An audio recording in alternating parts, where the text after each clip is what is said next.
అందరికీ నమస్తే. ఒక సోదరు పెట్టిన సుదీర్ఘమైన కామెంట్లో ముఖ్యమైనటువంటి పాయింట్లు. ఇంట్లో పిల్లలతో ఉండడం వల్ల చదవడానికి టైం దొరకడం లేదు.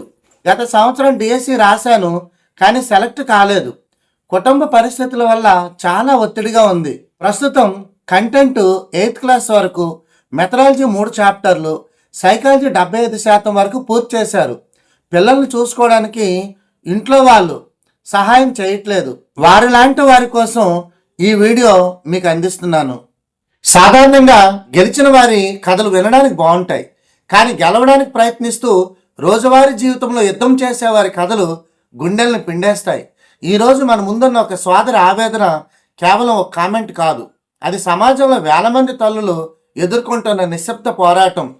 అడ్డంకుల మధ్య అడుగులు, ఇంట్లో పిల్లలతో చదవడానికి కుదరడం లేదు, సహకరించేవారు లేరు. ఇది ఆ సోదరు రాసిన మాట.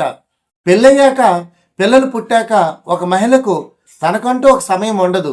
అటు అత్తగారి వైపు నుండి, ఇటు అమ్మగారి వైపు నుండి ఆశించిన మద్దతు లభించినప్పుడు ఆ ఒంటరి పోరాటం ఇంకా భారం అవుతుంది.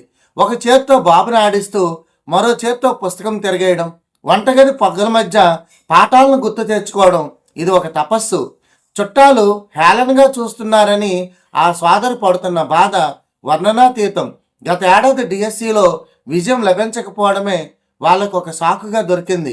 కానీ సోదరి, గుర్తుపెట్టుకో, నువ్వు గెలిచిన రోజు నీ విజయానికి వారసులుగా వచ్చేవాళ్ళు వాళ్ళే. నువ్వు కష్టాలు ఉన్నప్పుడు నిన్ను వెక్కిరిస్తారు. వాళ్ళ చూపులకు భయపడి నీ కలను వదులుకుంటే వాళ్ళు అనే మాటలు నిజమవుతాయి. నువ్వు మొండిగా ముందుకు వెళ్తే అదే లోకం నీ ముందు తలదించుకుంటుంది. కోర్సు కొనే స్తోమత లేకపోవచ్చు, సహాయం చేసే మనుషులు లేకపోవచ్చు, కానీ ఆమెలో ఉన్న పట్టుదల చూశారా? 8వ తరగతి వరకు కంటెంట్ పూర్తి చేశారు. మెథడాలజీలో 3 చాప్టర్లు సిద్ధం చేసుకున్నారు.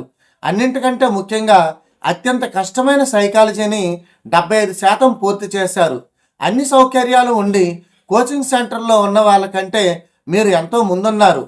మీరు సాధించిన ఈ 70% ప్రగతి మీలో ఉన్న సమర్థతకు నిదర్శనం. ఆ మిగిలిన 25% కూడా మీ పట్టుదల ముందు తలవంచాల్సిందే. నాకు ఈ ఉద్యోగం చాలా అవసరం అనే ఆ మాటలో ఒక తల్లి ఆశయం కనిపిస్తుంది. తన పెద్ద అబ్బాయి భవిష్యత్తు కోసం, తనకంటూ ఒక గుర్తింపు కోసం ఆవిడ పడుతున్న ఆరాటం గొప్పది. గృహిణిగా వంటింటికి పరిమితం కాకుండా ఒక టీచర్గా వందల మంది విద్యార్థుల భవిష్యత్తును తీర్చిదిద్దే శక్తి మీకుంది.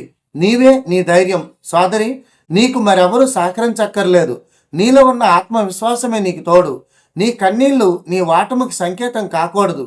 మీరు ఇప్పుడు పడుతున్న కష్టాలు ఒక మొదటి జ్ఞాపకాలుగా మిగిలిపోతాయి. ఆ నిరాశను పక్కన పెట్టి ముందుకు వెళ్ళండి.